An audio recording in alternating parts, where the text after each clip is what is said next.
Good morning, John. Good to talk to you today. You too, Elliot. We'd be remiss if we didn't have a couple of quick comments about the U.S. elections. We'll let the experts opine on why and how. But here's the thing for our community to think about, and that is the continuation of Russian sanctions, the issue of the Corporate Transparency Act, because as people may remember, in the Project 2025 document, it does call for the elimination of CTA. Those of us that wanted to see regulations finalized for the antiquities community and created for the art community, I think that's a long shot going forward. So I think we're going to have some challenges for those of us that deal in the proactive side of investigations, compliance regarding the AML, CTF sanctions field. So it'll be something to watch. We obviously don't know yet the chairs of the various committees in the House and Senate, but it's also eminently clear to me that things will be not simply different, but may modify some of the infrastructure changes to the AML system that we were anticipating. So it's something to watch carefully. I know we're going to talk about this later, but I'll just mention it right now. Our webinar in November is about the activities of FinCEN in 2024.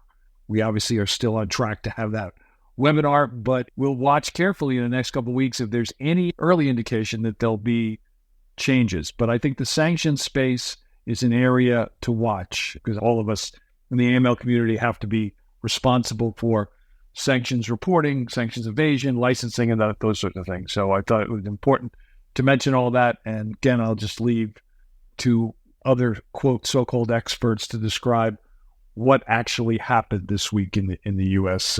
Electoral system. And we will cover whatever happens in the regulatory system, both on the AML side and to the extent that there are broader themes weekly. So keep tuning in and we'll keep updating you. Since I did mention the art industry, there was an article in Politico that we were going to mention, so I'll mention it. The title of the article is Britain's Art-Loving Elite Fumes at Money Laundering Crackdown. They talk about how the laws in the UK make it, quote, difficult for those that buy and sell art pieces. And so there's a lengthy article in there, as they say, lamenting Britain's new AML art rules, at least as of the writing of the article. London's art market is the third largest in the world, just behind China, which mostly relies on Hong Kong.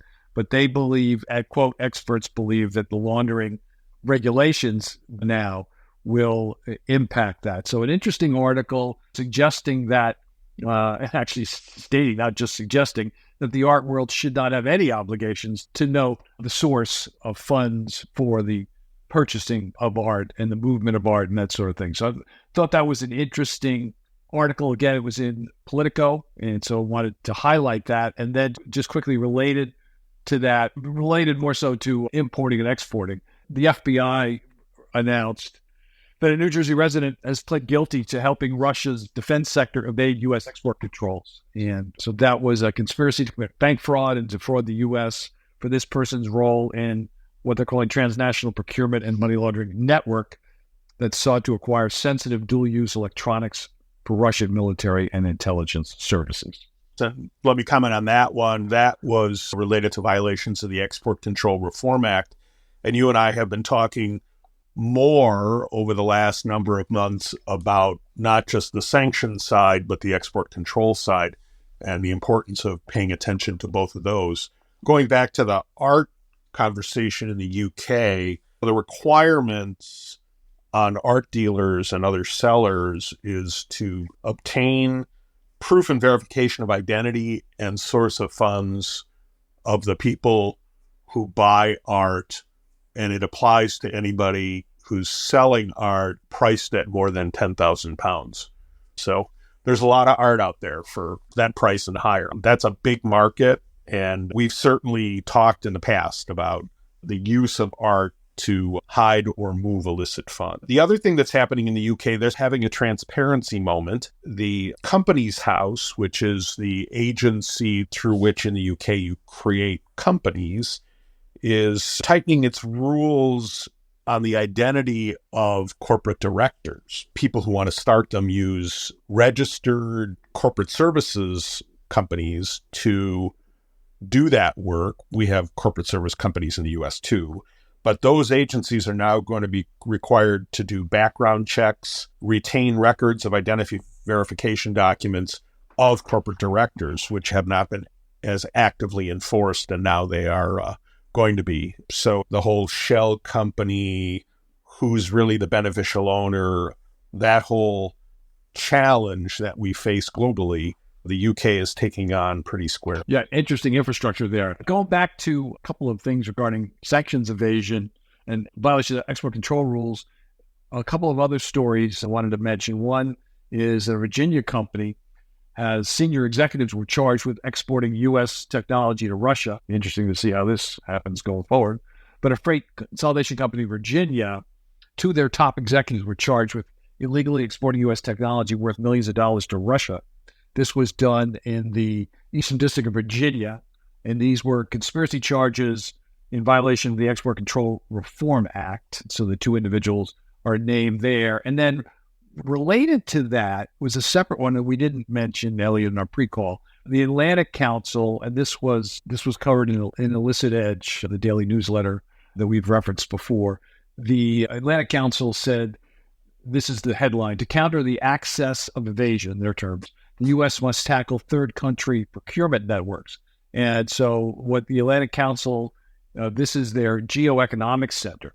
They've reported on Russia's widespread use of third countries to evade sanctions. We've talked about that before, by the way. Evade sanctions to procure military equipment and technology. In March, for example, one of the writers, Atlantic Council, drew attention to the financial connections and methods that Russia and what they're calling the axis of evasion leverage to move and use funds outside the U.S. financial system. The article calls for some series of recommendations, including that the U.S. should encourage the group of G7 partners to take similar actions that the U.S. has taken, to use their economic statecraft tools to target procurement networks. An interesting article, as I mentioned, in the Atlantic Council, well-respected organization that deals with a series of global issues, and this is in their publication on November 5th. Last week, John, we talked about a number of things coming out of the FATF plenary, and one of them that we mentioned as on their future agenda was a public consultation on inclusion. And I know that before we started recording, we were talking about some of the details about that. Do you want to share that with the audience? Yeah, so the document is out now, the public consultation document that FATF does publish from time to time. It's like an advance notice of proposed rulemaking in the U.S., if you will. And FATF is considering revisions to several FATF recommendations. They want to do that to better promote financial inclusion. So some of the revisions in the document include Recommendation 1 and its interpretive note, corresponding changes to Recommendation 10 and 15, and related actually glossary definitions. And according to FATF, this is designed to better promote financial inclusion by increasing the focus on proportionality, simplified measures, and the risk-based approach, and to give countries, supervisors, and FIs greater confidence and assurance when implementing these simplified measures. So they're welcoming views on everything, but a couple of specifics. They're considering the replacement of the term, quote, commensurate, unquote, with quote, proportionate, unquote, in Recommendation 1. And that would be done in order to clarify how these concepts should be applied in the context of a risk-based approach that they hope would set clearer expectations with regard to simplified measures and align FATF's language more closely with that financial inclusion stakeholders or frameworks are used to. Also, they say that they're considering amendments to require supervisors, so agencies and such, to, quote, review and take into account the risk mitigation measures undertaken by financial institutions, unquote, to avoid what they're calling over-compliance that result from an only partial understanding of the risks, and also to consider, again, proportionality in the engagements with them. And they welcome views on the potential impact of these changes. Comments are due by December the 6th, and this specific way and procedure in which you are to file comments is on their website. And again, this is the public consultation on AML, CFT, and financial inclusion. Another thing we saw was a report that the Canadian Bankers Association is urging Canadian regulators to reduce the number and burden of filing STRs, the suspicious transaction reports, and to narrow the focus from, and these are my words, anything suspicious to outlying suspicious activity. They made the point in their public statements that Canadian financial institutions file 12 and a half times as many SARs are filed in the United States. So I, being a tiny math nerd, I went and looked up the number of SARs filed in the U.S. in 2023. And in the year in review, FinCEN reported that the number was about 4.6 million. So doing just the arithmetic, that means that Canadian financial institutions would have filed more than 57 million. The Canadian population, number of banks, number of transactions, everything is smaller than the U.S. So that is a lot of them. This is not the first time that this request or proposal has been kicked around, and whether FinTrack ultimately changes what should be focused on for filing remains to be seen. But it's an interesting question that you and I have talked about for many years, the balance between the value of reporting and the burden of reporting. And that's not a uniquely U.S. conversation. So that was it on my end. I'll mention quickly the webinar that I referenced up front, and that'll be on November 19th at 1 o'clock Eastern Time.